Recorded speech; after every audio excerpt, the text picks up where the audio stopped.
എന്നെ എല്ലാവർക്കും അറിയാമെന്ന് തോന്നുന്നു. ഞാൻ കരുണക്കുള്ള ബാബു മേസരിയുടെ മകനാണ്. എൻ്റെ അമ്മയുടെ പേരാണ് കമലമ്മ എന്ന് പറയുന്നത്. എനിക്കൊരു 3 മാസം മുമ്പ് മരിച്ചു പോയിരുന്നു. ഞാൻ എൻ്റെ അമ്മയുടെ പേരിൽ എന്നോട് ചെയ്തിട്ടുണ്ട്. പ്രവീൺ കമലമ്മ. അങ്ങനെ പ്രവീൺ കമലമ്മ എന്ന് അറിയപ്പെട്ടിട്ട് ഞാൻ ആദ്യമായിട്ട് ചെയ്യുന്ന ഒരു നല്ല കർമ്മം എന്ന് പറയുന്നത് ഇത് വലിയ സന്തോഷമുള്ള കാര്യമാണ്. ഞാനൊരു സാഹിത്യകാരനോ കവിയോ ഒന്നുമല്ല. ഗൂഗിൾ എന്നെ ക്ഷണിച്ചതിൽ എനിക്ക് വലിയ സന്തോഷമുണ്ട്. അപ്പോ നമ്മൾ ഏതൊരു നല്ല കാര്യം ചെയ്യുമ്പോഴും നമ്മൾ ഈശ്വരനെ സ്മരിച്ചുകൊണ്ടാണ് ചെയ്യുന്നത്. ഞാൻ ഒരു ആത്മാർത്ഥമായിട്ട് പറഞ്ഞാല് നിങ്ങളൊരു കവിത പ്രകാശനം ചെയ്യണമെന്ന് പറഞ്ഞപ്പോൾ പയ്യൊരു കവിത എഴുതിയിട്ടുണ്ടാവും, അവിടെ പോയി ചെയ്യാം. പക്ഷെ ഗൂഗിൾ എനിക്ക് ഇന്ന് അതിന്റെ ഒരു സോഫ്റ്റ് കോപ്പി അയച്ചു. ഞാനൊന്ന് ഓടിച്ചു നോക്കി, അത് സ്കിമ്മിങ് ചെയ്യാന്നുള്ളത് നേരെ ചെയ്ത് വായിക്കാനുള്ള സമയത്തില്ല. ഞാനൊന്ന് ഓടിച്ചു നോക്കിയപ്പോൾ ഈശ്വരൻ ചെറിയൊരു കൂട്ടത്തിലാണ് എന്റെ മനസ്സിലല്ലാതെ ആദ്യത്തെ ലൈൻ എനിക്ക് മനോഹരമായി എഴുതിയിട്ടുണ്ട്.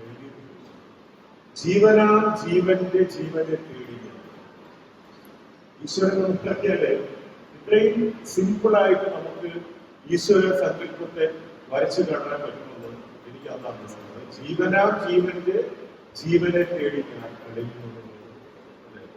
ഈശ്വരനെ തേടി ഞാൻ അടയ്ക്കുന്നു. കടലുകൾ കടന്ന് ഞാൻ നടന്നു പണ്ട് ആവേശം എഴുതിയത് പോലെ ആ ഒരു നമ്മുടെ ജീവിതം എന്ന് പറയുന്നത് എന്താണ്? നമ്മുടെ ഉള്ളിൽ തന്നെ ഉള്ള ജീവനെ മറ്റെന്നും നമ്മുടെ തിരയേണ്ടതില്ല എന്നുള്ളൊരു കോൺസെപ്റ്റ് വളരെ മനോഹരമായ രൂപമാണ്. ചില വരികൾ നമ്മുടെ മനസ്സിനെ വല്ലാതെ സ്പർശിച്ചതാണ്. നമ്മുടെ പ്രാർത്ഥനയൊക്കെ അത് തന്നെയല്ലേ? പരിശുദ്ധാത്മാവേ എഴുന്നള്ളി വരണമേ എന്റെ ഹൃദയത്തിൽ. കുമാരനാശാൻ പാടിയത് ചന്ദനീരിയും ശബളാപമാം ശലഭത്തിലും ചിന്തയാം മണിമന്ദിരത്തിൽ വിളങ്ങും ഈശ്വരെ വാഴ്ത്തുന്നു. അപ്പോ ഒരു കവിയുടെ ഹൃദയം എന്ന് പറയുന്നത് തീർച്ചയായിട്ടും നമുക്കിടയിൽ കവിത എഴുതുന്ന കുട്ടികളുണ്ട്. അവരുടെ ഹൃദയം തീർച്ചയായിട്ടും ആർദ്രതയുള്ളതായിരിക്കും, ഒരുപാട് ധാർമ്മിക രോഷമുള്ളതായിരിക്കും. ഈ ആർദ്രതയുള്ള ധാർമ്മിക രോഷമുള്ള ഹൃദയത്തിൽ നിന്നാണ് പലപ്പോഴും നല്ല കവിതകൾ ഉണ്ടാകുന്നത്. മറ്റൊരു കവിത ഞാൻ കണ്ടത് മണ്ണിന്റെ മണമുള്ള കവിത വിളക്കുന്നു എന്ന് പറയുമ്പോൾ അതിനകത്ത് ഒരു പരിസ്ഥിതിയെ കുറിച്ചുള്ള ഒരു വരികയാണ്. അതിനകത്ത് മണ്ണാണ് ജീവൻ ആധാരം, ജീവനില്ലാത്ത മണ്ണിനെന്ത് ആധാരം എന്ന് ഞാൻ ചോദിക്കുന്നു. എന്ത് മനോഹരമായ ചോദ്യമാണ്. നമ്മുടെ ജീവന്റെ ആധാരം എന്താണ്?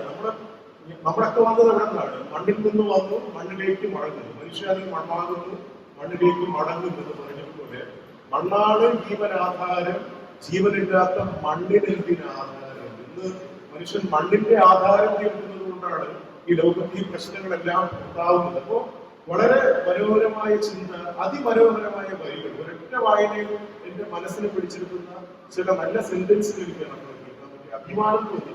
നമുക്കൊന്നും ഇല്ലാത്തൊരു കഴിവാണ്, വലിയ കാര്യമാണത്. അതിന്റെ ഒരു കഴിവ് നമ്മുടെ നാട്ടിൽ കുട്ടിക്കുണ്ടാവുന്നു.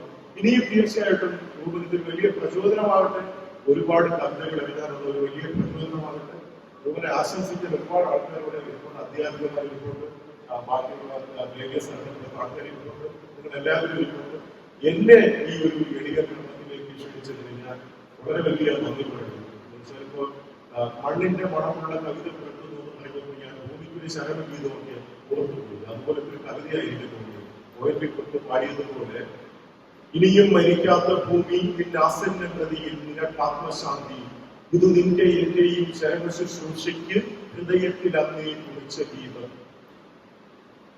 പന്തിരി കുലം പെറ്റ പലയിക്കും അമ്മ നീ എണ്ണിയാലൊടുങ്ങാത്ത തങ്ങളിലിണങ്ങാത്ത സന്തതികളെ നൊന്തു തെറ്റു.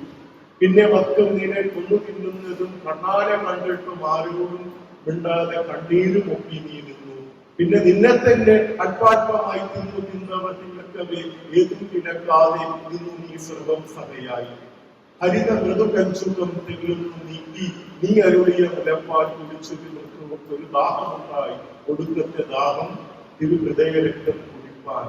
അതാണ് മണ്ണാണ് ജീവനാധാരം, ജീവനില്ലാത്ത മണ്ണിനെന്ത് ആധാരം എന്ന് ചോദിച്ച രൂപനെ ഹൃദയം കൊണ്ട് ആശംസിച്ചുകൊണ്ട് ഇനിയും രൂപന്റെ ഹൃദയത്തിൽ നിന്നും ഒരുപാട് അയാളുടെ ചിന്തകൾ ഒരുപാട് നല്ല നല്ല വരികളായി വിടരട്ടെ, പുതിയ കവിതകൾ ഉണ്ടാകട്ടെ എന്ന് ആത്മാർത്ഥമായി പ്രാർത്ഥിച്ചുകൊണ്ട് എന്നെ ഈ മനോഹരമായ ചടങ്ങിന് പുസ്തക പ്രകാശനത്തിന് ക്ഷണിച്ചു നിന്നിരുന്നവരുടെ കൂടി നന്ദി പറയുന്നത് ഞാൻ എൻ്റെ വാക്കുകൾ